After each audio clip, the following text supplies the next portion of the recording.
I want to meet you because you're an amazing person. Don't just agree for anything just for the sake of teaching. There's pretty much no way you're gonna have the same people in your classroom. I'm a freelancer now, kind of, but really not. You get kind of carried away and you start forgetting who you are. Don't be afraid to say it. Remember, you have a voice.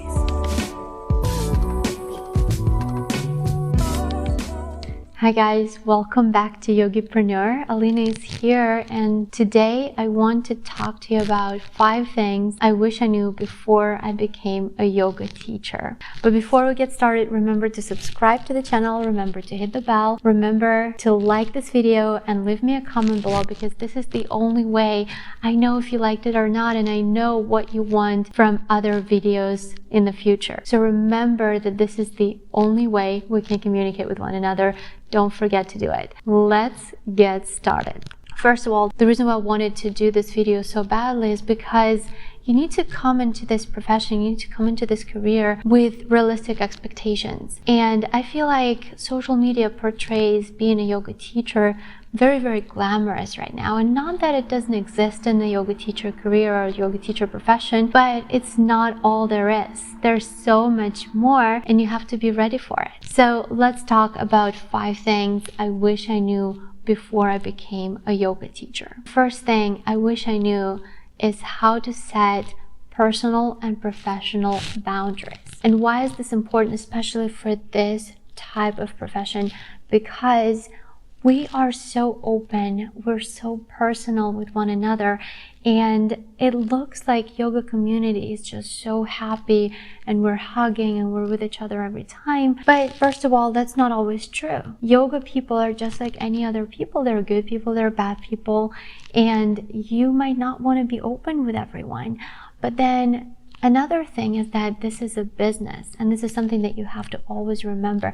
You have to set those boundaries. So a lot of times you would be tempted to become friends with your boss and maybe to become friends with your students, but remember that you are a yoga teacher. Remember why you came into this room, why you stepped on the mat, why you are where you are. And if there is something that needs to be said, don't be afraid to say it. Remember, you have a voice.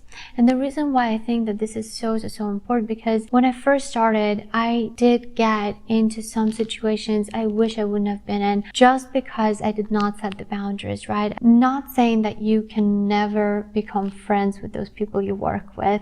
Probably it's like this not just in the yoga world. I think it's actually true for any business, but especially with those creative professions, with those communities where people are mostly open. So important to remember it. Set the boundaries. Know why you came into the room. The second thing kind of comes out of the first one. You have to know who you are, you have to know where you're going, and it doesn't mean that you have to have all the answers for your entire life. That just means that you have to know who you are right now, where you're going right now, what's your next step. And the reason why this is so important is because it's so easy to kind of get into those patterns of what other people are doing. Again, most of the people are very open in the yoga community. You get kind of carried away and you start forgetting who you are. First 2 points that I'm talking about, setting the boundaries and knowing who you are, they kind of go together. So you want to be very specific on all these things. You want to know who you are, where you are, why you're here. Very important. Remember, in yoga, just like in any other business, there are good people, there are bad people. There are people who are going to want to lift you up and help you. There are people who are going to want to drag you down and really kind of push you aside. Maybe they see you as a threat or something else. So you have to be very firm. You have to be very confident with yourself. This is very important. This is something that you want to start developing as early as in your first teacher training, throughout the first teacher training.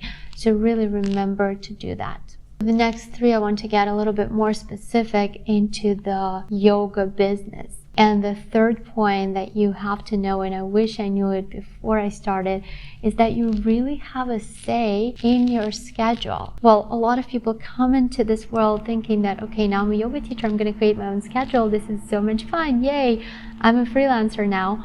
Kind of, but really not. Because when you just starting in this world, just like in any other profession, you're at the bottom, right? And you're going to teach whatever classes the studio owners are going to give you. And that's okay. That you shouldn't be fighting that. That's totally normal. But once you get past the point that you're just substitute teacher, that you're just subbing the classes, and you have the regular classes on the schedule, you really have a say in not how convenient the classes are for you, but how efficient they are for growing your following. I'll explain this. For example, let's say studio owner puts you to teach a class at 8 a.m. in the morning on Monday and then 7 p.m. on Thursday. And that's it. Those are your 2 classes throughout the week. There's pretty much no way you're going to have the same people in your classroom. There's no way you are going to grow your following through these classes, and most likely the studio owner will expect you to start growing your classes, start growing your following, but really it's pretty much impossible when your schedule is so different. What you can do instead is you can sit down with the person who created your schedule and see if maybe they can give you 2 classes at 8 a.m. in the morning on Monday and then on Thursday, and that way it makes more sense. You might start getting the same people on Monday and Thursday, and they become your followers, and then they start following you to other classes that you teach throughout the week when you get more of those. I hope that makes sense. And again, the fact that you have a say in your schedule in the very beginning of your career doesn't mean that you're going to have the most convenient or the best times ever. No, that doesn't mean that. You're going to have the classes that most likely not a lot of teachers want to teach, not a lot of students attend, and that's okay. That's perfectly fine. But just remember that you can still grow them if you're being kind of on top of this, right? If you're being proactive about it. So if you have 2 classes a week at 6 a.m. in the morning, okay, there are going to be people who are going to come to you. Maybe it's not going to be a full classroom, but you are going to start having those consistent 2 or 3 students that are eventually going to become your followers, and they're going to start coming to all of your other classes. And this is so important. These are baby steps, but they're so important. So remember, you can talk about your schedule. Don't just agree for anything just for the sake of teaching. 4th thing, and this was a major thing for me. You do not get what you see on Instagram. Guys, yoga teacher on Instagram, a lot of them are absolutely amazing teachers and amazing yogis. But what they show, the life that they show on Instagram is not a life of a yoga teacher. This is most likely a life of a blogger. The reason is the life of a yoga teacher is actually not that exciting, especially in the beginning. You just walk from one classroom to another teaching classes, and then you start getting some privates, and maybe some of your privates are going to be in some exciting locations, but the first year probably will not be that exciting. So remember that the life of a blogger is very different than the life of a yoga teacher. Don't confuse those two, because I did, and it was a major setback for me. I was like, okay, why their life looks like that and mine doesn't? Why? What is happening? I want to do that as well. With that being said, as a yoga teacher, eventually you can grow into a lifestyle that will allow you to become blogger much easier than if you would just start from nothing. You just wake up one day and say, okay, I'm going to be a lifestyle blogger or a travel blogger. Being a yoga teacher, eventually you can become a lifestyle blogger or a travel blogger very naturally. This can be a very natural transition, but it doesn't happen right away. You need some time for that. You need some time to grow into maybe doing workshops or doing retreats. And I talk about this in my video on how to make money as a yoga teacher, when I talk that there are different levels of teachers, right? And you, at the first level, you just don't get to do those exciting things. Well, this is it. That's okay, and this is part of the journey. Just be okay with it and embrace it, because it's not going to last for too long. Just be okay with it, live through it, but don't confuse and don't expect the life of Instagram yogis to become your reality right away when you graduate a yoga teacher training. Most likely this will not happen. If it does happen, let me know, because I want to know you. I want to meet you, because you're an amazing person then. I don't know how you did this. I wish I could do that. Just saying. Okay, the last thing I want to tell you that I wish I knew before I started teaching is that your classes most likely will not be packed right away. And that's okay. That is perfectly fine. Yes, you're not going to have that full classroom, but that's okay. That doesn't mean that you're a bad teacher.